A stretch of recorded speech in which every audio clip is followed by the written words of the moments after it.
സല്ലല്ലാഹു അലൈഹി വസല്ലമ തങ്ങൾ പറയുന്നു, ശഅബാൻ മാസത്തിലെ ഏതെങ്കിലും ഒരു ദിവസം ഒരു നോമ്പെങ്കിലും പിടിച്ചാൽ എൻ്റെ പ്രിയപ്പെട്ടവരെ, വ്യാഴമുണ്ട്, തിങ്കളുണ്ട്, മാസത്തിന്റെ 10 മാസത്തിന്റെ പകുതിയിലെ നോമ്പുണ്ട്, ബറാഅത്തിന്റെ നോമ്പ് കടന്നു വരുന്നുണ്ട്. ഏതെങ്കിലും ഒരു മനുഷ്യന് റമദാൻ ശഅബാനിലെ ഒരു ദിവസമെങ്കിലും നോമ്പ് പിടിച്ചാൽ നരകം അവനെ തൊടുകയില്ല, നരകത്തിന്റെ തീ അവനെ തൊടുകയില്ല, നരകത്തിൽ നിന്നും രക്ഷപ്പെടുകയാ, നരകത്തിൽ നിന്നവൻ രക്ഷപ്പെടുമെന്ന് ആദരവായ പ്രവാചകൻ നബി മുഹമ്മദ് മുസ്തഫ സല്ലല്ലാഹു അലൈഹി വസല്ലമ തങ്ങൾ പറയുമ്പോ രണ്ടാമത്തെ പ്രതിഫലം എന്തെന്നറിയുമോ? ഇനിയുള്ള 10-16 ദിവസമുണ്ടല്ലോ, ഈ ദിവസത്തിലെ ഏതെങ്കിലും ഒരു ദിവസത്തിൽ നിനക്കൊന്ന് നോമ്പ് പഠിക്കാൻ കഴിയുമോ? അല്ലാഹു തരുന്ന രണ്ടാമത്തെ പ്രതിഫലം എന്താ? അവ്വലല്ലാഹു അലൈഹി സകറാത്തിൽ മൗത്ത്. അല്ലാഹുവിന്റെ പ്രവാചകൻ സല്ലല്ലാഹു അലൈഹി വസല്ലമ തങ്ങൾ പറയുകയാ, എൻ്റെ പ്രിയപ്പെട്ടവരെ, ഞാനും നിങ്ങളും ഒരു ദിവസം മരിക്കേണ്ടവരാണല്ലോ. ആ മരണം നമ്മളിലേക്ക് കടന്നു വരുമല്ലോ. ഏത് നിമിഷമാണ് മലക്കുൽ മൗത്ത് അസ്റായീൽ എന്ന് പറയുന്ന മലക്ക് എൻ്റെ മുന്നിലേക്ക് കടന്നു വരുന്നത്? എനിക്കും അറിയില്ല, നിങ്ങൾക്കും അറിയില്ല. ഒരു മനുഷ്യന്റെ മരണം എപ്പോഴെവിടെ വെച്ചാണെന്ന് പടച്ച റബ്ബിനല്ലേ അറിയൂ. വമാ തദ്രീ നഫ്സുൻ മാദാ തക്സിബു ഗദാ വമാ തദ്രീ നഫ്സുൻ ബിഅയ്യി അർളിൻ തമൂത്. അല്ലാഹുവിന്റെ പരിശുദ്ധമായ ഖുർആനാണ് പറഞ്ഞത്, ഒരു മനുഷ്യൻ എപ്പോ എവിടെ കിടന്നാണ് മരിക്കുന്നതെന്ന് പടച്ച റബ്ബിനല്ലാതെ ലോകത്തൊരാൾക്കും അറിയില്ല. എന്റെ പ്രിയപ്പെട്ടവരെ, ആ മരണം നമ്മളെ തേടി വരുമല്ലോ. ആ മരണം അത്ര രസമുള്ളതല്ല, ആ മരണം അത്ര സുഖമുള്ളതല്ല. അല്ലാഹുവിന്റെ പരിശുദ്ധമായ ഖുർആൻ തന്നെ ആ മരണത്തെ കുറിച്ച് ഓർമ്മപ്പെടുത്തുകയാ. അല്ലാഹുവിന്റെ പരിശുദ്ധമായ ഖുർആൻ പറയുകയാണ്, കുല്ലു നഫ്സിൻ ദാഇഖത്തുൽ മൗത്ത് വഇന്നമാ തുവഫൗന ഉജൂറകും യൗമൽ ഖിയാമ ഫമൻ സുഖ്സിഹ അനിന്നാർ വഉദ്ഖിലൽ ജന്നത ഫഖദ് ഫാസ്. അല്ലാഹുവിന്റെ വിശുദ്ധമായ ഖുർആൻ ഇവിടുന്ന് പരിചയപ്പെടുത്തി തന്ന മരണമുണ്ടല്ലോ, ആ മരണത്തിന് വല്ലാത്ത വേദനയാ, ആ മരണത്തിന് വല്ലാത്ത വേദനയാണ്. അല്ലാഹുവേ, മൂസാ നബി അലൈഹിസ്സലാം അവിടുന്ന് കരഞ്ഞുകൊണ്ട് പറയുകയാ, മൂസാ നബിയോട് ചോദിക്കുന്നു, നബിയേ, മരണവേദന എങ്ങനെയുണ്ടായിരുന്നു നബിയേ? മൂസാ നബി പറഞ്ഞ മറുപടി എന്തെന്നറിയുമോ? അതാ പഞ്ഞിയുണ്ടല്ലോ, മുള്ളിന്റെ മുകളിലിട്ടിട്ട് വലിച്ചു പറിക്കുന്നത് പോലെയാണ്. മരണത്തിന് വല്ലാത്ത വേദനയാ, മരണത്തിന് വല്ലാത്ത വേദനയാ. എന്തിനാ ഒരുപാട് പറയുന്നത്? മഹാനായ ആദരവായ പ്രവാചകൻ നബി മുഹമ്മദ് മുസ്തഫ ഈ പ്രപഞ്ചം തന്നെ സൃഷ്ടിക്കാൻ കാരണക്കാരനായ അസ്റഫുൽ ഖൽഖായ തങ്ങളല്ലേ പറഞ്ഞു തന്നത്? എപ്പോഴാണ് അനുഭവിച്ചു കൊണ്ടിരിക്കുമ്പോ അല്ലാഹുവിന്റെ പ്രവാചകന്റെ റൂഹ് പിടിച്ചു മരണത്തോട് മല്ലടിച്ചു കൊണ്ടിരിക്കുന്ന സമയത്താണ് അല്ലാഹുവിന്റെ റസൂൽ അവിടെന്ന് പറഞ്ഞു, ആയിഷ, ഇന്നലിൽ മൗതി ലസകറാ, മരണത്തിന് വല്ലാത്ത വേദനയാ, മരണത്തിന് വല്ലാത്ത വേദനയാ. എന്റെ പ്രിയപ്പെട്ടവരെ, ഒരു കോഴി അറുക്കുന്നത് ഞാനും നിങ്ങളും കാണുന്നവരാണ്. ഒരു കോഴി അറുത്തിടുമല്ലോ, ആ പടച്ചവനെ കോഴിയതാ കിടന്ന് പിടയുകയാണ്. കൈയിട്ടടിക്കുന്നുണ്ട്, ചിറകിട്ടടിക്കുന്നുണ്ട്, തലയിട്ടടിക്കുന്നുണ്ട്. എന്തിന്റെ പേരിലാണെന്ന് നമ്മൾ ചിന്തിക്കുന്നില്ല. പടച്ചവനെ ഉളുഹി അറുക്കുമ്പോ, പോത്തിനറുക്കുമ്പോ അത് കൈകാലുകളിട്ടടിച്ച് ഇങ്ങനെ മരിക്കുന്നത് ഞാനും നിങ്ങളും കാണുന്നുണ്ട്. പക്ഷേ നമുക്കൊന്നും തോന്നാറില്ലല്ലോ. എന്തിനാണ് കോഴി തന്റെ ചിറകടിക്കുന്നത്, അതിന്റെ തലയിട്ടടിക്കുന്നത്, അത് കിടന്ന് പിടയുന്നത്? അല്ലാഹുവേ, മരണവേദന സഹിക്കാൻ കഴിയാത്തതിന്റെ പേരിലാ. എന്റെ പ്രിയപ്പെട്ടവരെ, ആ മൃഗങ്ങൾക്കെങ്കിലും അത് കൈകാലുകളിട്ടടിച്ചാണ് മരിക്കുന്നത്. അതിനങ്ങനെയെങ്കിലും ഒരു ഭാഗ്യം ഭാഗ്യമുണ്ട്. പക്ഷേ നമുക്കതിനുള്ള ഭാഗ്യം പോലുമില്ലല്ലോ. പടച്ചവനെ, നമ്മുടെ കൈകാലുകൾ അനക്കാൻ കഴിയില്ല. അതുകൊണ്ടാണ് അടുത്ത് കിടക്കുന്ന മനുഷ്യൻ അറിയാത്തത്. അതാ പാതിരാത്രി ഭർത്താവിന്റെ കൂടെ കിടന്നുറങ്ങുന്ന ഭാര്യ, പടച്ചവനെ, ഭർത്താവ് ചാരത്ത് കിടന്ന് മരിച്ചിട്ടറിയാത്ത എത്രയോ സംഭവങ്ങളുണ്ട്. അതുകൊണ്ട് എന്റെ പ്രിയപ്പെട്ടവരോട് പറയുകയാ, മരണത്തിന് വല്ലാത്ത വേദനയാ, അത് വല്ലാത്ത കഠിനമാണ്, അത് വലിയ ഒരു പ്രയാസമാണ്. അതുകൊണ്ടാണ് മഹാനായ ഇമാം ഗസ്സാലി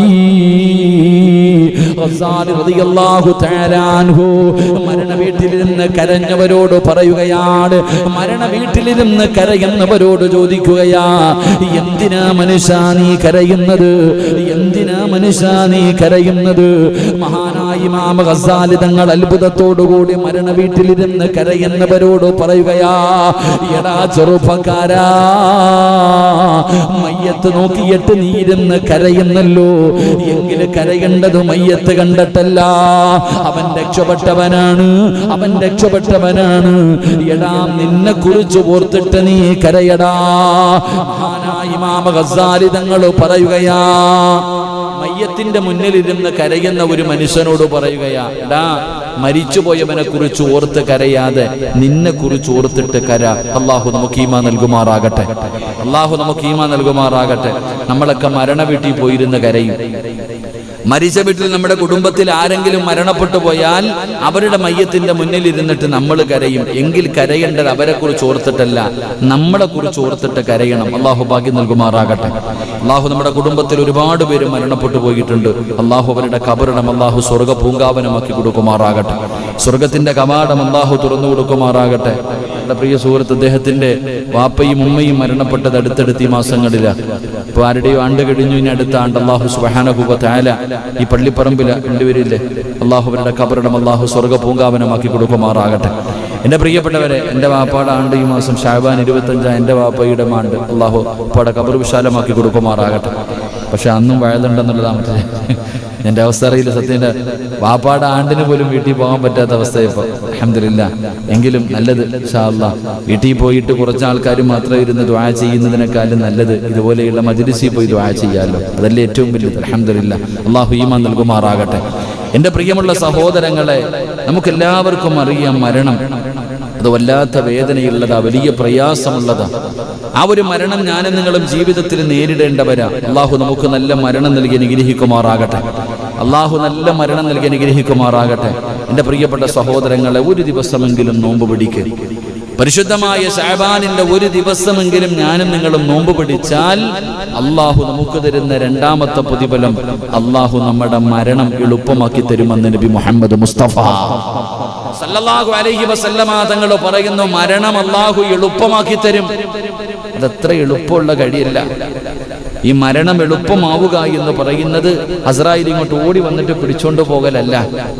ഈ സക്കറാത്തിന്റെ അവസ്ഥയിൽ കിടക്കുന്നവരൊക്കെ കണ്ടു നോക്കണം നിങ്ങൾ. മരണത്തോട് മല്ലടിച്ചുകൊണ്ട് കിടക്കുന്നവരെയൊക്കെ അങ്ങനെ അടുത്ത് നിൽക്കുമ്പോൾ അറിയാം ഒരു വല്ലാത്തൊരവസ്ഥ.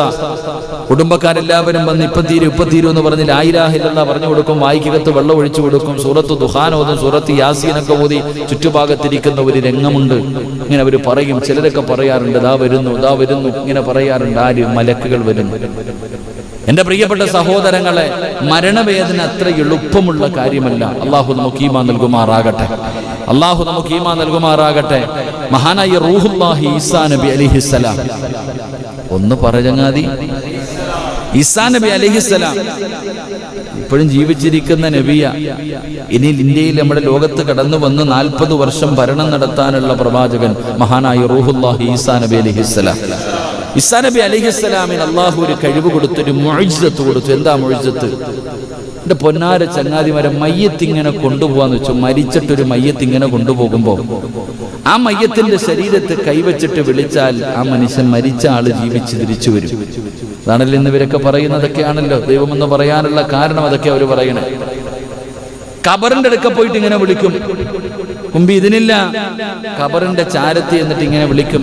ഖബറിന്റെ മുകളിൽ കൈകൊണ്ട് തട്ടിയിട്ട് അള്ളാഹുവിന്റെ പേര് പറഞ്ഞിട്ട് എഴുന്നേറ്റ് വരാൻ പറയുമ്പോ അതിനകത്ത് കിടക്കുന്ന ചങ്ങാതി ജീവനോട് എഴുന്നേറ്റ് വരികയാണ്. അപ്പൊ ഇങ്ങനെയൊക്കെ കാണിക്കുമ്പോ മഹാനായ ഈസാ നബി അലൈഹിസ്സലാമിന്റെ അനുയായികൾ പറഞ്ഞു ഇതിനകത്ത് എന്തോ കള്ളത്തരമുണ്ട്, അതെന്തോ മാജിക് അങ്ങനെ എന്തോ ആണെന്നാ പറയുക. അതങ്ങനാണല്ലോ, ചന്ദ്രനെ പുലർത്തിച്ച് കാണിച്ചു കൊടുത്തിട്ട് എന്നിട്ട് നന്നായില്ലല്ലോ. അല്ലാഹു ഈമാൻ തരുമാറാകട്ടെ. പാറയ്ക്കകത്തുനിന്ന് ഒട്ടകത്തെ ഇറക്കി കാണിച്ചു കൊടുത്തു എന്നിട്ട് നന്നായില്ല, അങ്ങനത്തെ കാലങ്ങളൊക്കെ ഉണ്ടല്ലോ. അപ്പൊ ഈസാ നബി അലൈഹിസ്സലാമിനോട് പറയാ ഇതിലെന്തൊക്കെ ഉടായിപ്പുണ്ട്, ഞങ്ങളൊരു ഖബർ കാണിച്ചു തരാം, അതിനകത്ത് കിടക്കുന്ന മനുഷ്യനെ ഒന്ന് വിളിച്ചുണർത്താൻ പറ്റുമോ? ഈസാ നബി അലൈഹിസ്സലാം ചോദിച്ചു എവിടെയാ? ഒരു ഖബർ കാണിച്ചു കൊടുത്തു. ഈസാ നബി അലൈഹിസ്സലാം ഒരു പഴക്കം ചെന്ന് ആർക്കും അറിയില്ല ആ ഖബർ എവിടാണെന്ന്. അത്രയും പഴക്കമുള്ള ഒരു ഖബർ. ആ ഖബറിന്റെ ചാരത്ത് ജനങ്ങൾ മുഴുവനും ഒരുമിച്ച് കൂടി. ഈസാ നബി അലൈഹിസ്സലാം ആ ഖബറിന്റെ ചാരത്തിരുന്നിട്ട് ഖബറിന്റെ മുകളിൽ കൈവച്ചിട്ട് വിളിച്ചു കുമ്പി ഇതിനില്ല, അള്ളാഹുവിന്റെ പേര് പറഞ്ഞിട്ട് പറഞ്ഞു എഴുന്നേക്കാൻ. ആ ഖബറിന്റെ അകത്ത് നിന്ന് ഒരു ചെറുപ്പക്കാരൻ എഴുന്നേറ്റ് വരികയാണ്. ഒരു ചെറുപ്പക്കാരൻ എഴുന്നേറ്റ് വന്നു. എന്റെ പ്രിയപ്പെട്ട സഹോദരങ്ങളെ, എല്ലാവരും അങ്ങോട്ടും ഇങ്ങോട്ടും നോക്കുകയും ആരാണെന്ന് അറിയണില്ല, ഒരു പരിചയമുള്ള മുഖമല്ല. ഈസാ നബി അലൈഹിസ്സലാം ചോദിച്ചു മോനെ നിന്റെ പേരെന്താ, നിന്റെ പേരെന്താണെന്ന് ചോദിക്കുമ്പോൾ അവിടെ നിന്ന് പറഞ്ഞു കൊടുത്തു നബിയെ സാം ഇബ്നു നൂഹ്, നൂഹ് നബി അലൈഹിസ്സലാമിന്റെ മകനായ സാം ആണ് ഞാൻ. അപ്പൊ ചോദിച്ചു നീ മരിച്ചിട്ട് എത്ര കൊല്ലമായി? 4000 കൊല്ലമായി നബിയെ ഞാൻ മരണപ്പെട്ടിട്ട്. എങ്ങനെയുണ്ട് ഖബർ? ഇങ്ങനെ ചോദിക്കാം, എല്ലാരും ഇങ്ങനെ കേൾക്കാം. ഈസാ നബി അലൈഹിസ്സലാം ഇങ്ങനെ ഒരുപാട് ചോദ്യങ്ങൾ ചോദിച്ചു. അവിടെ നിന്ന് മറുപടികൾ പറഞ്ഞു. അവസാനത്തെ ചോദ്യം മരണം എങ്ങനെയുണ്ടായിരുന്നു? വല്ലാത്തൊരു ചോദ്യമാണ്. ഈസാ നബി അലൈഹിസ്സലാം ചോദിച്ചു, സാമിനോട് ചോദിച്ചു, സാമെ മരണം എങ്ങനെയുണ്ടായിരുന്നു? പെട്ടെന്ന് മുഖമങ്ങ് വല്ലാതെ വാടി. അവിടുത്തെ മുഖം വല്ലാതെ അങ്ങ് ഭയന്നുകൊണ്ട്, എന്റെ പ്രിയപ്പെട്ടവരെ ചരിത്രം പറയുന്നു, കഴുത്തിൽ കൈവച്ച് തൊണ്ടക്കുഴിയിൽ കൈവച്ചിട്ട് പറഞ്ഞു കൊടുത്തു നബിയേ 4000 കൊല്ലം മുമ്പ് അസ്റായിൽ എന്ന് പറയുന്ന മലക്ക് തൊണ്ടയിൽ നിന്ന് റൂഹ് വലിച്ചെടുത്ത വേദന ഇപ്പോഴും ഉണ്ട് നബിയെ. അള്ളാഹു നമ്മളെ കാക്കുമാറാകട്ടെ, അള്ളാഹു നമ്മളെ കാക്കുമാറാകട്ടെ. 4000 വർഷം കഴിഞ്ഞിട്ടും ആ വേദന മാറിയിട്ടില്ലെങ്കിൽ അത് എന്തൊരു വേദനയാണ്. പെണ്ണുങ്ങൾ അതാ പറയുന്നത്, പ്രസവത്തിന് മരണവേദനയാണ്. എന്തുപ്പാ ചില പെണ്ണുങ്ങളോട് ചില ചെറുപ്പക്കാർ പറയാറുണ്ട്, എന്റെ പെണ്ണുപിള്ളയ്ക്ക് പ്രസവം എന്ന് പറഞ്ഞാൽ ഒരു സുഖമാവസ്ഥ, അത് പോവാ പ്രസവിക്കാ പോയാ പ്രസവിക്കുക അങ്ങനെ. എന്റെ പ്രിയപ്പെട്ടവരെ, മരണത്തിന് വല്ലാത്ത വേദന, ആ കഠിനമായ വേദന നമ്മളെ സംബന്ധിച്ചിടത്തോളം നമുക്ക് കയ്യോ കാലോ എന്താ ഈ മരിക്കണ മനുഷ്യട്ട് അടിക്കാത്ത 70 മുതൽ 70,000 മലക്കുകൾ വരെ ഒരു മനുഷ്യന്റെ റൂഹ് പിടിക്കാൻ വരുന്നു. ഈ മലക്കുകൾ വന്നിട്ട് നമ്മുടെ കയ്യും കാലും, കാലിന്റെ വിരളിൽ നിന്ന് പിടിക്കുമ്പോഴല്ല ഏറ്റവും വേദന, ഈ തൊണ്ടക്കുഴിയിൽ നിന്ന്. അത് ഈ ഉളുഹിയ മൃഗ തലയിൽ അവസാനത്തെ ഒരു പിടയിലുണ്ടല്ലോ, കൈകാലുകെട്ടടിച്ചാലും അവസാനം ഈ തൊണ്ടക്കുഴിയിൽ നിന്ന് റൂഹ് പിടിക്കുന്ന സമയം വല്ലാത്ത കഠിനമായ വേദനയാണ്. എന്റെ പ്രിയപ്പെട്ട സഹോദരങ്ങളെ, അപ്പൊ ഇങ്ങനെ പിടിച്ച് ഈ തൊണ്ടക്കുടിയുടെ ഭാഗത്തേക്ക് റൂഹ് കൊണ്ടുവരുമ്പോൾ ഒരു വല്ലാത്ത വേദന, വല്ലാത്ത ദൈർഘ്യമാ, പെട്ടെന്ന് മരിക്കൂല, വന്ന് പിടിച്ചോണ്ട് പോകാൻ.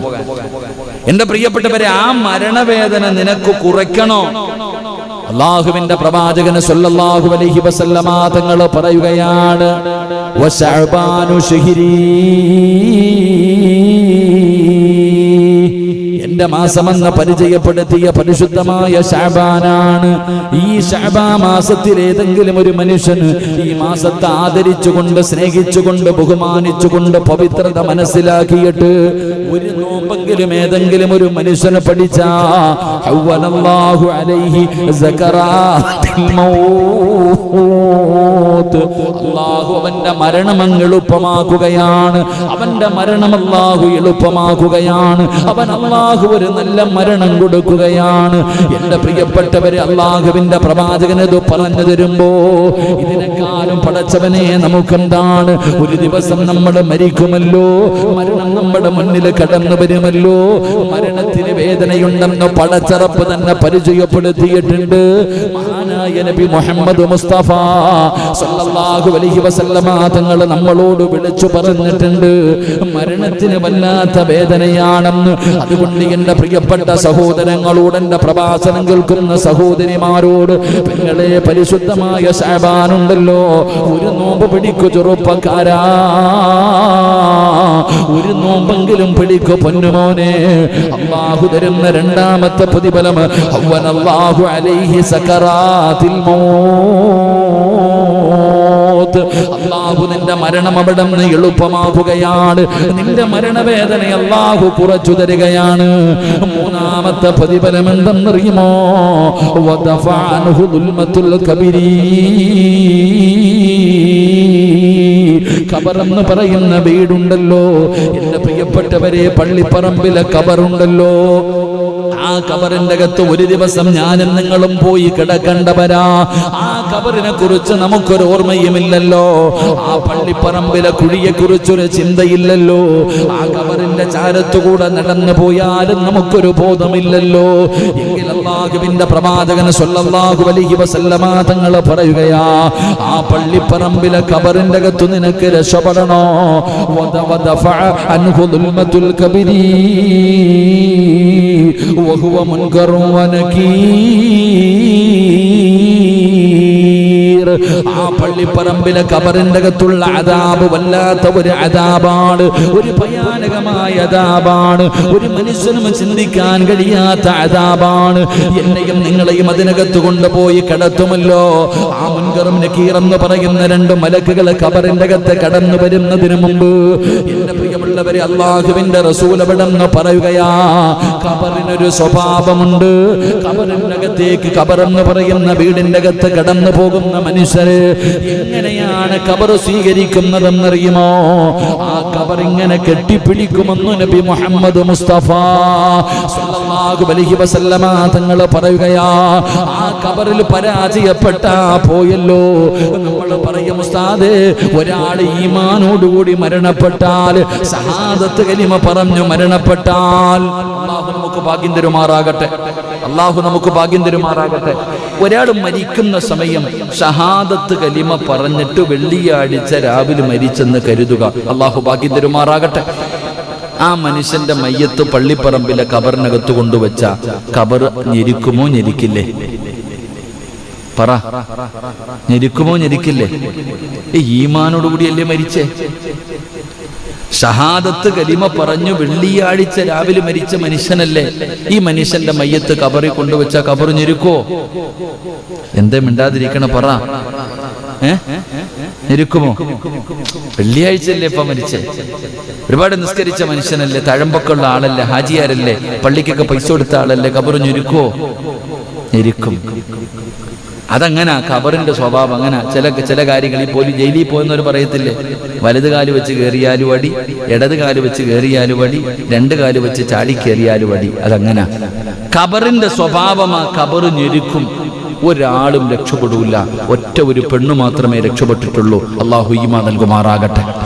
ലോകത്ത് കടന്നു വന്നവരിൽ നിന്ന് ഖബറിന്റെ ഞെരുക്കത്തിൽ നിന്ന് രക്ഷപ്പെട്ട ഒരേ ഒരാളെ ഉള്ളൂ, ഒരേ ഒരു പെണ്ണു മാത്രം. അത് അവരുടെ പവർ കൊണ്ടല്ല. ഫാത്തിമ ബിൻത് അസദ് റളിയല്ലാഹു തആല അൻഹ, മഹാനായ അലി ഇബ്നു അബീ ത്വാലിബ് റളിയല്ലാഹു തആല അൻഹുവിന്റെ ഉമ്മയാ. ഫാത്തിമ ബിൻത് അസദ് റളിയല്ലാഹു തആല അൻഹ പ്രവാചകന്റെ വളർത്തുമ്മയാ. നബി സല്ലല്ലാഹു അലൈഹി വസല്ലമ തങ്ങളുടെ ഉമ്മ ചെറുപ്പത്തിലെ മരണപ്പെട്ടു പോയി. അപ്പോൾ വളർത്തുമ്മ ഈ ഫാത്തിമ ബിൻത് അസദ് റളിയല്ലാഹു തആല അൻഹ മരണപ്പെട്ടപ്പോ ഉമ്മയുടെ മയ്യത്ത് കൊണ്ട് ഖബറിൽ വെക്കുന്നതിന് മുമ്പ് മഹാനായ നബി മുഹമ്മദ് മുസ്തഫ സല്ലല്ലാഹു അലൈഹി വസല്ലമ തങ്ങൾ വസ്ത്രം ഊരി ഖബറിന്റെ അകത്ത് ഇറങ്ങി കടന്നു. എന്നിട്ട് ദുആ ചെയ്തു, അല്ലാഹ് എൻ്റെ ഉമ്മയെ നീ രക്ഷപ്പെടുത്തണേ അല്ലാഹ്, എൻ്റെ ഉമ്മാനെ ഖബർ ഞെരിക്കല്ലേ അല്ലാഹ്, ഖബറിന്റെ അദാബിനെ തൊട്ട് രക്ഷപ്പെടുത്തണേ എന്ന് വസ്ത്രമൂരിയിട്ട് ആ ശറഫാക്കപ്പെട്ട ശരീരം ഖബറിന്റെ അകത്ത് വെച്ചിട്ട് ദുആ ചെയ്തു. അതുകൊണ്ട് ആ മഹദി രക്ഷപ്പെട്ടത്. അല്ലാഹു നമുക്ക് ഈമാൻ നൽകുമാറാകട്ടെ. അല്ലാതെ ആരെ കൊണ്ടുവച്ചാലും മഹാനായ നബിയിന റസൂലുള്ളാഹി സ്വല്ലല്ലാഹു അലൈഹി വസല്ലമ തങ്ങൾ തന്റെ പൊന്നാര മകളുടെ മയ്യത്ത് ഖബറിന്റെ അകത്ത് ഇറക്കി വെച്ചിട്ട് കരയുക. എല്ലാരും ചോദിച്ചു, എന്തിനാ നബിയെ കരയണേ? എൻ്റെ മകളെ ഖബർ ഞെരുക്കിയപ്പോ വേദന സഹിക്കാൻ കഴിയാതെ വിളിച്ച വിളി കിഴക്കു മുതൽ പടിഞ്ഞാറ് വരെ കേട്ടെന്ന് നബി മുഹമ്മദ് മുസ്തഫ സല്ലല്ലാഹു അലൈഹി വസല്ലമ തങ്ങള് തന്റെ പ്രിയപ്പെട്ട മകളുടെ മയ്യത്ത് ഖബറിന്റെ അകത്ത് ഇറക്കി വെച്ചിട്ട് പറയും, എൻ്റെ മോൾ ഇതിനകത്ത് കിടന്ന് കരയുന്നത് എവിടെ മുതൽ എവിടെ വരെ? മശ്രിഖ് മുതൽ മഗ്രിബ് വരെ കേട്ടു എന്ന് പ്രവാചകൻ സല്ലല്ലാഹു അലൈഹി വസല്ലമ തങ്ങൾ പറയുമ്പോ നമ്മുടെ വിളിയൊക്കെ എവിടെ കേൾക്കുമായിരിക്കും? നമ്മുടെയൊക്കെ വിളി എവിടെ വരെ കേൾക്കുമായിരിക്കും? എന്റെ പ്രിയപ്പെട്ടവരെ, ഖബർ ഞെരുക്കും രണ്ടു ഭാഗത്ത് നിന്ന്. അല്ലാഹുവേ, പടച്ചവനെ ആ നിസാ ചെറുതായി ഞെരുക്കുന്നവരിൽ നീ ഞങ്ങളെ പെടുത്തണേ തമ്പുരാനെ. എന്റെ പ്രിയപ്പെട്ടവരെ, അല്ലാഹുവിന്റെ റസൂൽ സല്ലല്ലാഹു അലൈഹി വസല്ലമ തങ്ങൾ പറഞ്ഞു, അൽ ഖബറു അവ്വലു മൻസിലിൻ മിൻ മനാസിലിൽ ആഖിറ. അവിടെ ആരെങ്കിലും പള്ളിപ്പറമ്പിലെ ഖബറിന്റെ അകത്ത് രക്ഷപ്പെട്ടാൽ നമ്മൾ രക്ഷപ്പെട്ടു. ബാക്കിയുള്ള സ്ഥലങ്ങൾ മുഴുവനും അവിടെ ആരെങ്കിലും പരാജയപ്പെട്ടു പോയാൽ ബാക്കിയുള്ള സ്ഥലങ്ങൾ മുഴുവനും പരാജയപ്പെട്ടു പോകും. അല്ലാഹു നമ്മളെ കാക്കുമാറാകട്ടെ. ഖബറിനകത്ത് അങ്ങോട്ട് കൊണ്ടുവച്ച് കഴിഞ്ഞാൽ മലക്ക് വരും. മലക്ക് വന്നിട്ട് വിളിച്ചങ്ങോട്ട് ഉണർത്തു, എഴുന്നേക്കടാ സിറാജ്, എഴുന്നേക്ക്, പെട്ടെന്ന് എഴുന്നേക്കടാ. പിടിച്ചങ്ങോട്ട് ഇരുത്തിയിട്ട് പറയും, പടച്ചോനെ എഴുതടാ, ഇന്ന് വരെ നിന്റെ ജീവിതത്തിൽ ചെയ്തത് മുഴുവനും നീ എഴുത്. എന്നോട് പറയും എഴുതാൻ. പേപ്പറില്ലല്ലോ, കഫൻ തുണി കീറിയിട്ട് പറയും, എഴുതടാ സിറാജേ. ഞാൻ ഇങ്ങനെ അങ്ങോട്ട് എഴുതാൻ വേണ്ടി കഫൻ തുണി വലിച്ചു കീറി കയ്യിൽ തരും. പടച്ചോനെ പേപ്പർ കയ്യിൽ കെട്ടി, പേനയില്ലല്ലോ, എഴുതിക്കോടാ, കൈയുടെ വിരലുകൊണ്ട്, നിന്റെ കൈയുടെ വിരലുകൊണ്ട് എഴുതടാ. ആ കഫൻ തുണിക്കകത്ത് സിറാജ് ഓർമ്മ വെച്ച കാലം മുതൽ ചെയ്തിയത് മുഴുവൻ ഇങ്ങനെ എഴുതും സ്വന്തം കൈകണ്ട്. ഞാനും നിങ്ങളും ഖബറിന്റെ അകത്ത് കൊണ്ട് കടത്തുമ്പോൾ മുൻകറും നക്കീർ എന്ന് പറയുന്ന മലക്കുകൾ വരുന്നതിന് മുമ്പ് ഒരു മലക്ക് ഖബറി വന്നിട്ട് അങ്ങോട്ട് പറയണ കാര്യം എഴുത് പെട്ടെന്ന്. നിന്റെ സ്വന്തം കൈകൊണ്ട് തന്നെ നീ എഴുതണം. നിനക്ക് ഓർമ്മ വെച്ച കാലം മുതൽ ഈ മരിക്കുന്ന സമയം വരെ നീ ചെയ്തത് മുഴുവനും പേപ്പറിൽ സ്വന്തം കൈകൊണ്ട് എഴുതും. എന്റെ പ്രിയപ്പെട്ടവരെ, ആ കഫൻ തുണിയുടെ മുകളിൽ നമ്മൾ പേന കൈ ഇങ്ങനെ വെച്ച് എഴുതും. എന്റെ പ്രിയപ്പെട്ടവരെ, ചരിത്രം പറയുന്നു, എഴുതി എല്ലാം ഓർമ്മയോടുകൂടി അപ്പ ചെയ്തതുപോലെ എല്ലാം ഓർമ്മയുണ്ടാകും. 30, 40, 50, 60 വർഷക്കാലം ചെയ്തത് മുഴുവനും എനിക്കും നിങ്ങൾക്കും ഓർമ്മയുണ്ടാകും. എല്ലാം എഴുതി കഴിയുമ്പോ അതങ്ങോട്ട് നല്ലതുപോലെ കെട്ടിയിട്ട് സ്വന്തം കഴുത്തിൽ കെട്ടിത്തൂക്കിയിടും. അല്ലാഹു കാക്കുമാറാകട്ടെ. നമ്മുടെ സ്വന്തം കൈകൊണ്ട് തന്നെ എഴുതി നമ്മുടെ കഴുത്തിൽ തൂക്കിയിടും. അതിനുശേഷമാ മലക്കുകൾ പോലും വരുന്നത്. അതിനുശേഷമാണ് മലക്കുകൾ പോലും വരുന്നത്. എന്റെ പ്രിയപ്പെട്ടവരെ, ആ മലക്കുകൾ കടന്നു വന്നിട്ട് ചോദ്യങ്ങൾ ചോദിക്കുകയാ. അല്ലാഹുവേ, നീ ഞങ്ങളെ കാക്കണേ അല്ലാ. പ്രവാചകൻ സല്ലല്ലാഹു അലൈഹി വസല്ലമ തങ്ങൾ അവിടെന്ന് പറയുകയാ, എന്റെ പ്രിയപ്പെട്ടവരെ, നിസാരമായ കാര്യമല്ല. ആ മലക്കുകൾ വരുന്ന രംഗം പോലും ഭയാനകമാണ്. ആ മലക്കുകൾ കടന്നു വരുന്ന രംഗം തന്നെ വല്ലാത്ത ഭയാനകമാ. അല്ലാഹുവിന്റെ പ്രവാചകൻ സല്ലല്ലാഹു അലൈഹി വസല്ലമ തങ്ങൾ പറയുകയാണ്, 6 അടി മണ്ണിന്റെ അകത്ത് മലക്കുകൾ കടന്നു വന്നു. മൻ റബ്ബുക മൻ ദീനുക മൻ ഇമാമുക. പടച്ചവനെ, ചോദ്യങ്ങൾ ഇങ്ങനെ ഓരോന്നായി ചോദിക്കുകയാണ്. റബ്ബേ, മറുപടി പറയണ്ടേ വാപ്പാ. എത്ര പഠിച്ചു വച്ചാലും മൻ റബ്ബുക, നിന്റെ റബ്ബാരാ? റബ്ബി അല്ലാഹ്. പറയാനറിയാത്ത ഒരു കുട്ടിയുമില്ല, എല്ലാവർക്കും അറിയാം. ഏത് ഉറക്കത്തിൽ വിളിച്ചു ചോദിച്ചാലും പറയാൻ കഴിയുമല്ലോ. പക്ഷേ പള്ളിപ്പറമ്പിലെ ഖബറിന്റെ അകത്ത് മുൻകറും നക്കീർ എന്ന് പറയുന്ന മലക്ക് വന്ന് ചോദിക്കുമ്പോ പറയാൻ കഴിയണമെന്നില്ലല്ലോ. അല്ലാഹു കരുണ ചെയ്തവർക്കേ അത് കഴിയൂ എന്ന് നബി മുഹമ്മദ് മുസ്തഫ സല്ലല്ലാഹു അലൈഹി വസല്ലമ തങ്ങൾ അവിടെന്ന് പറയുമ്പോ, ഈ മാസത്തിൽ ഒരു നോമ്പ് പിടിക്കാൻ കഴിയുമോ? ഈ മാസത്തെ നിനക്ക് സ്നേഹിക്കാൻ കഴിയുമോ? ഈ മാസത്തെ നിനക്ക് ആദരിക്കാൻ കഴിയുമോ? അല്ലാഹുവിന്റെ റസൂൽ പറയുകയാ, വദഫഅൻഹു ദുൽമത്തൽ കബരി വഹുവ മുൻകറും വനകീർ. എന്റെ പ്രിയപ്പെട്ടവരെ, അതാ 6 അടി മണ്ണിലെ ഖബറിന്റെ അകത്ത് നിനക്ക് രക്ഷയാ. 6 അടി മണ്ണിലെ ഖബറിൽ രക്ഷപ്പെടുകയാണ്. എന്റെ പ്രിയപ്പെട്ടവരെ, 4-ാമത്തെ പ്രതിഫലം എന്തെന്നറിയുമോ? അല്ലാഹുവിന്റെ റസൂൽ പറയുകയാണ്, വസതറല്ലാഹു ഔറതഹു യൗമൽ ഖിയാമ. നാളെ പടച്ചറപ്പിന്റെ പരലോകത്ത് ഉടുതുണിയില്ലാതെ എല്ലാവരും കടന്നു വരുമല്ലോ. സിറാജിനെയും എന്നെയും നിങ്ങളെയും 3 കഷ്ടം വെള്ള തുണിയിൽ പൊതിഞ്ഞിട്ട് ഒരാളെ പോലും നഗ്നനായി കബറടക്കാറില്ല. നല്ലതുപോലെ പൊതിഞ്ഞിട്ടല്ലേ പള്ളിപ്പറമ്പിലെ ഖബറിന്റെ അകത്ത് ഇറക്കി വെക്കുന്നത്. എങ്കിലും നാളെ നാളെ പടച്ചുറപ്പിന്റെ പരലോകത്തേക്ക് ജനങ്ങൾ കടന്നു വരുന്ന ദിവസമുണ്ടല്ലോ. നഗ്നരായിട്ടാണ് കടന്നു വരുന്നത്. ഉമ്മ പ്രസവിച്ചിട്ടതുപോലെയാണ് കടന്നു വരുന്നത്. ഉടുതുണിയില്ലാതെയാണ് കടന്നു വരുന്നത്. ആണുങ്ങളും പെണ്ണുങ്ങളും വസ്ത്രമില്ലാതെയാണ് കടന്നു വരുന്നത്. അങ്ങനെ പടച്ചുറപ്പിന്റെ കോടതിയിലെ ജനങ്ങൾ മുഴുവനും കടന്നു വരുന്ന ദിവസമുണ്ടല്ലോ. അല്ലാഹുവിന്റെ പ്രവാചകന്റെ ശഅബാൻ മാസത്തെ ആദരിച്ചവനെ, ആ മാസത്തിൽ നോമ്പ് പിടിച്ചവനെ, അല്ലാഹു നിന്നെ വഷളാക്കൂല, അല്ലാഹു നിന്നെ നാണം കെടുത്തൂല, അല്ലാഹു നിന്നെ നഗ്നനാക്കൂല. മറ്റുള്ളവരുടെ മുന്നിൽ ഉടുതുണിയില്ലാതെ റബ്ബ് നിന്നെ നിർത്തൂല. അതിന്റെ കാരണം എന്തെന്നറിയുമോ? ജനങ്ങൾ മറന്ന ദിവസത്തെ, ജനങ്ങൾ മറന്ന മാസത്തെ നീ ഓർത്തവനാ. നാളെ പടച്ചറപ്പിന്റെ പരലോകത്തേക്ക് ഒരു വിശിഷ്ട വിഭാഗം കടന്നു വരികയാ. ഞാനും നിങ്ങളും ഉടുതുണിയില്ലാതെ പടച്ചറപ്പിന്റെ കോടതിയിൽ ഇങ്ങനെ ഒരുമിച്ച് നിൽക്കുമ്പോ ഒരു വിഭാഗം കടന്നു വരുന്നു. ഔറത്ത് മറച്ചുകൊണ്ട്, വസ്ത്രം ധരിച്ചുകൊണ്ട് വിഐപികളെ പോലെ കടന്നു വരുന്ന ഒരു വിഭാഗമുണ്ട്. അല്ലാഹുവിന്റെ പ്രവാചകൻ അവിടെന്ന് പറയുകയാണ്, അവരാരെന്നറിയുമോ? എന്റെ മാസത്തെ സ്നേഹിച്ചവരാ, എന്റെ മാസത്തിൽ നോമ്പ് പിടിച്ചവരാ. അല്ലാഹു അവർക്ക് കൊടുക്കുന്ന നാലാമത്തെ പ്രതിഫലം വസതറല്ലാഹു ഔറതഹു യൗമൽ ഖിയാമ. പരലോകത്ത് അല്ലാഹു സുബ്ഹാനഹു വ തആല അവരെ വശലാക്കൂല, അവർ ഔറത്ത് മറച്ചവരായി കടന്നു വരുമെന്ന് നബി മുഹമ്മദ് മുസ്തഫ സല്ലല്ലാഹു അലൈഹി വസല്ലമ തങ്ങൾ അവിടെന്ന് പറയുമ്പോൾ അല്ലാഹു തരുന്ന പ്രതിഫലം കേട്ടോ, അല്ലാഹു തരുന്ന പ്രതിഫലം കേട്ടോ. ശഅബാൻ മാസത്തിൽ ഒരു നോമ്പ് പിടിക്കുന്ന മനുഷ്യൻ അല്ലാഹു കൊടുക്കുന്ന പ്രതിഫലമാണ്. എൻ്റെ പ്രിയപ്പെട്ടവരെ, സ്വർഗ്ഗത്തിൽ അവർ യൂസുഫ് നബിയുടെ കൂട്ടുകാരാ.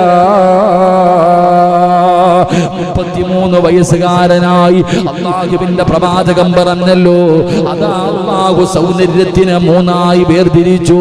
ഒന്നാം സൗന്ദര്യത്തിന്റെ പകുതി അല്ലാഹുവിന്റെ റസൂലിന് കൊടുത്തു, പിന്നെ പകുതിയുണ്ട്, അതിന് ഒരു ഭാഗം യൂസുഫ് നബിക്ക് കൊടുത്തു. പിന്നെ വന്ന 4% അല്ലാഹു ഈ ലോകത്തുള്ള സർവ്വചരാചരങ്ങൾക്കും കൊടുത്തത്. അത്രയും വലിയ സൗന്ദര്യവാനായ യാക്കൂബ് നബിയുടെ പ്രിയപ്പെട്ട പൊന്നുമോ സുലൈഖ എന്ന് പറയുന്ന രാജകുമാരി കേറി പിടിച്ച യൂസുഫ്. സുലൈഖയുടെ കൊട്ടാരത്തിലെ പെണ്ണുങ്ങൾ യൂസുഫ് നബി നടന്നു പോകുമ്പോ ചോദിക്കുന്നു, സുലൈഖ, ആ പോകുന്നത് മനുഷ്യനാണോ മലക്കുകളാണോ? പടച്ചവനെ, അത്ഭുതത്തോടുകൂടി സുലൈഖയുടെ കൊട്ടാരത്തിലെ പെണ്ണുങ്ങൾ ചോദിച്ച യൂസുഫ് നബി അലൈഹിസ്സലാമിന്റെ ഗ്ലാമർ കണ്ടിട്ട് കയ്യിലിരുന്ന കത്തി കൊണ്ട് ആപ്പിൾ മുറിക്കുന്നതിന് പകരം തന്റെ കൈവിരലുകൾ മുറിച്ചു മാറ്റിയെന്ന് ചരിത്രം പഠിപ്പിച്ച അല്ലാഹുവേ, ഈജിപ്തിന്റെ ഭരണാധികാരിയായിരുന്ന മഹാനായ യൂസുഫ് നബി അലൈഹിസ്സലാം, ആ യൂസുഫ് നബിയുടെ കൂട്ടുകാരാ, സ്വർഗ്ഗത്തിലെ യൂസുഫ് നബിയുടെ കൂടെയാ. ഈ ശഅബാനിനെ ആദരിച്ചവനുണ്ടല്ലോ, ഈ ശഅബാനിൽ നോമ്പ് പിടിച്ചവനുണ്ടല്ലോ, അവൻ അല്ലാഹു കൊടുക്കുന്ന പ്രതിഫലം എന്തെന്നറിയുമോ? മഹാനായ അയ്യൂബ് നബി അലൈഹിസ്സലാം, ഇബ്ലീസ് പോലും പരാജയപ്പെട്ടു പോയ, ഇബ്ലീസിന് പോലും അസൂയ തോന്നിയ, അല്ലാഹുവേ, ഇബ്ലീസിന് അസൂയ തോന്നിയ പ്രവാചകനാ അയ്യൂബ് നബി അലൈഹിസ്സലാം. ഇബ്ലീസ് പോലും അല്ലാഹുവിന്റെ അടുക്കൽ പോയി പരാതി പറയുകയാണ് അയ്യൂബ് നബിയെ കുറിച്ച്. കാരണം അതുപോലെ ജീവിച്ചിരുന്ന പ്രവാചകനാ.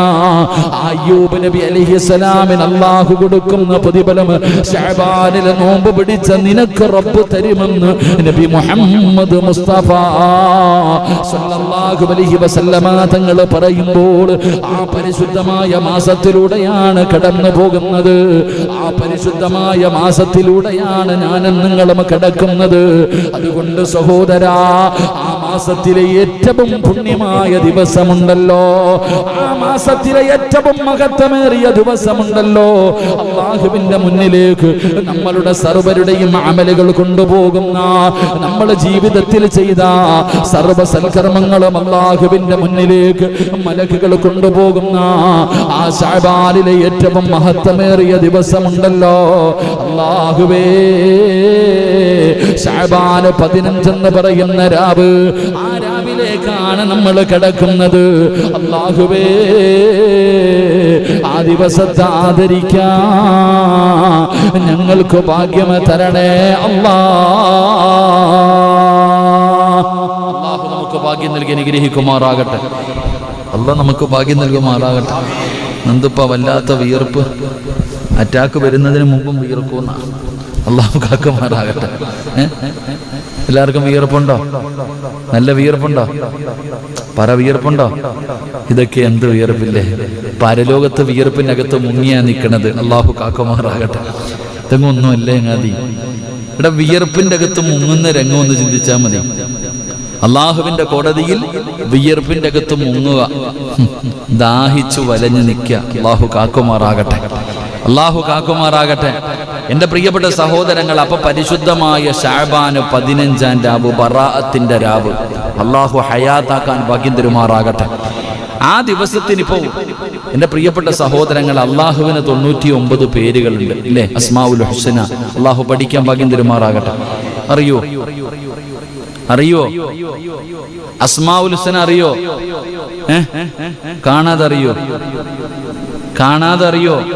നിങ്ങൾ പറയറ്, എന്ത് കാക്കാമാർ, എന്താ പഠിക്കാത്ത? ബാക്കിയെല്ലാം അറിയാലോ, ബാക്കിയെല്ലാം നമുക്കറിയാലോ. ഏതെങ്കിലും ഒരു സിനിമാ പാട്ട് കേട്ടാ ഇപ്പൊ പറയും ഉസ്താദ് അത് ഇന്ന പടത്തിലെയാണ്, അത്ര ഓർമ്മയാണ്. ഒരു സിനിമയുടെ ഒരു പാട്ട് പാടിയ കൂടെ നമ്മൾ പാടും, അത്രയും ഓർമ്മ നമുക്കുണ്ട്. പക്ഷെ അള്ളാന്റെ 99 പേര് അറിയതിന്റെ മഹത്വം അവിടെങ്കിലും എഴുതി വെച്ചിട്ടുണ്ടാകും. അസ്മാഉൽ ഹുസ്ന എഴുതിയിട്ട് അതിന്റെ മുകളിൽ മഹാനായ സയ്യിദുനാ അബൂ ഹുറൈറ റളിയല്ലാഹു തആല ആ സഹാബി റിപ്പോർട്ട് ചെയ്യുന്ന ഒരു ഹദീസ് കാണാം. അതിനകത്ത് എഴുതിയിട്ടുണ്ട്, ഇതാരെങ്കിലും പറഞ്ഞിട്ട് ദുആ ചെയ്താൽ അവന്റെ ദുആയ്ക്ക് ഉത്തരമുണ്ട്. അല്ലാഹു നമുക്ക് ഈമാൻ നൽകുമാറാകട്ടെ. അല്ലാഹുവിന്റെ 99 നാമങ്ങൾ ആരെങ്കിലും പറഞ്ഞിട്ട് ദുആ ചെയ്താൽ ആ ദുആ സ്വീകരിക്കുമെന്ന് കാണാതെ പഠിച്ചാലേ. ആരെങ്കിലും അല്ലാഹുവിന്റെ 99 നാമങ്ങൾ ഹൃദയത്തിൽ ചുമന്നുകൊണ്ട് നടന്നാൽ അവൻ നരകത്തിൽ കടക്കൂൽ. അല്ലാഹു കാക്കുമാറാകട്ടെ. നരകത്തിൽ നിന്ന് രക്ഷപ്പെടും. അല്ലാഹുവിന്റെ 99 പേര്, വല്ലാഹുല്ലദീ ലാ ഇലാഹ ഇല്ലാ ഹുവർ റഹ്മാനുർ റഹീമുൽ മലിക്കുൽ ഖുദ്ദൂസുസ് സലാമുൽ മുഅ്മിനുൽ മുഹൈമിനുൽ അസീസുൽ ജബ്ബാറുൽ മുതകബ്ബിറുൽ ഖാലിഖുൽ ബാരിഉൽ മുസവ്വിറുൽ ഗഫാറുൽ ഖഹാറുൽ വഹാബുർ റസാഖുൽ ഫത്താഹുൽ അലിയുൽ ഖാബിദ്. ഇങ്ങനെ തുടങ്ങുന്ന 99 പേരുകൾ ആരെങ്കിലും കാണാതെ പഠിച്ചാൽ രക്ഷപ്പെട്ടു. അല്ലാഹു രക്ഷപ്പെടുത്തുമാറാകട്ടെ. ഒരു ദിവസം ഒരെണ്ണം വെച്ച് പഠിച്ചാൽ മതി. ഒരു ദിവസം കാണാതെ പഠിക്കണമെങ്കിൽ നിത്യമായിട്ട് ഇതിങ്ങനെ ഓതിയാ മതി. അൽഹംദുലില്ലാഹ്, ഓർമ്മ വരും. അല്ലാഹു നമുക്ക് പഠിക്കാൻ ഭാഗ്യം തരുമാറാകട്ടെ. ഇതുപോലെ അല്ലാഹുവിന്റെ പ്രവാചകൻ സല്ലല്ലാഹു അലൈഹി വസല്ലമ തങ്ങൾക്കും 99 പേരുകളുണ്ട്. അപ്പൊ എൻ്റെ പ്രിയപ്പെട്ടവരെ, ഒരുപാട് പേരുകൾ ഉണ്ടാവുക അത് വലിയ മഹത്വമുള്ളവർക്ക് മാത്രമേ ഉണ്ടാകാറുള്ളൂ. എല്ലാവർക്കും ഒന്നും ഉണ്ടാവൂല. നമുക്കുണ്ടായ പറയും, നമ്മുടെ പേരുകളൊന്നും പറയാതിരിക്കല അല്ലേ? നമ്മുടെ പേരുകളൊന്നും പറയാതിരിക്കല. ഓരോ വിളിക്കണ പേര് കണ്ടാ മാക്രി എന്നൊക്കെ ഓരോന്നിനെ വിളിക്കുന്നത്. അത് നമ്മുടെ പേരുകളൊക്കെ, ഇരട്ട പേരുകൾ. ഇങ്ങനെ ചില ആൾക്കാരുടെ പേര് കേട്ടാൽ തന്നെ ചിരി വരും. അൽഹംദുലില്ലാഹ്, അല്ലാഹു നമുക്ക് ഈമാൻ നൽകുമാറാകട്ടെ. എൻ്റെ പ്രിയപ്പെട്ട സഹോദരങ്ങളെ,